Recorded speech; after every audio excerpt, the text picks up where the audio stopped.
paid at the end, not the beginning. The beginning of the year has got nothing to do with reward and punishment. Reward and punishment is paid at the end of the year, or at the end of your life, when you die. Again, the principle in Jewish law is salary is paid at the end only. Okay, that's the principle. Salary is paid at the end of the job, not during the job, not at the beginning of the job. Salary means reward and punishment. That will be paid when you die. It's got nothing to do with Rosh Hashanah Yom Kippur.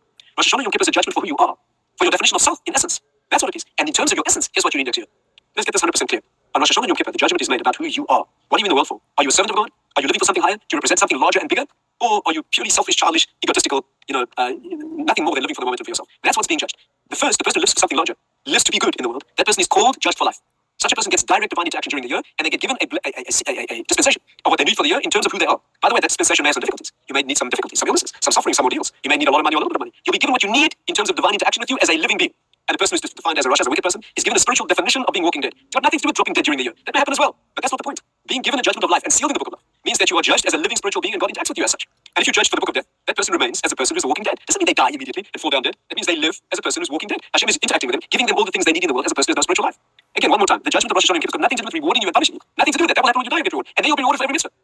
Rosh Hashanah Yom Kippur has got nothing to do with every mitzvah. It's got to do with the preponderance, the balance. How does the Rambam put it? Rambam says like this in Hilchos Tshuva. Called by Olam, he says. Everyone who comes into the world, by the way, that's Jews and non-Jews. Rosh Hashanah Yom Kippur has got nothing to do with being Jewish. I mean, it has everything to do with being Jewish, but it has everything to do with being human as well.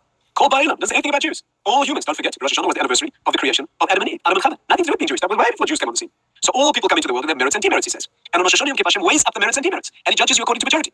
Now listen carefully here. Here's an amazing problem. And that's what he says. And in fact, he says you should see yourself as 50-50 exactly. All you need to do is shift the balance.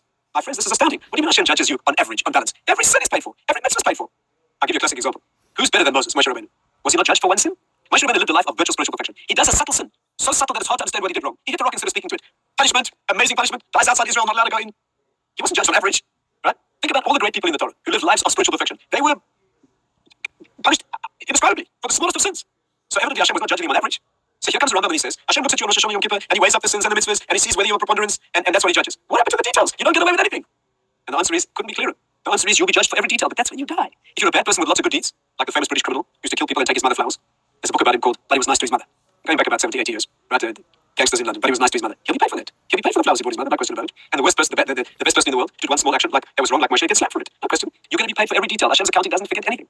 But that's got nothing to do with Rosh Hashanah Yom Kippur. Rosh Hashanah Yom Kippur is preponderance. Which side of the line do you fall? Are you in the world to be good or in the world to be bad? Where's your tree planted? As the Mishnah puts it. That's all that needs to be decided. Rosh Hashanah Yom Kippur. All that needs to be decided this time of year is, are you going to be written in the book of life or in the book of death? Once you're in the book of life, fine. Now you've got dealt with it as a living being, and I will give you what you need. You might need some suffering to prune the branches for the bad stuff you did. You might need some good opportunities. You might need this much money, that much money. What you're going to get during this year is going to be the conditions that you deserve as the person you've defined yourself to be. And a bad person, by the way, it's very hard to imagine anyone on earth who's clearly defined themselves as being wicked. How many people do you think they are walking around who made a policy decision, I'm in the world to be wicked? Probably very, very few. And unfortunately, how many people in the world have decided I'm here to be good? Very few. Most of us are just hoping I'll get through today, not worse than yesterday. And Rosh Hashanah Yom Kippur is for one thing only. What are you in the world for? You might be a highly skilled professional. You might be helping people all the time. Who knows what good stuff you do? Have you made a policy decision that you're here to define yourself as godly, as spiritual, as living in eternity, as living for something higher? That's what Rosh Hashanah Yom Kippur is about. It's got nothing to do with the details. Or rather, it's the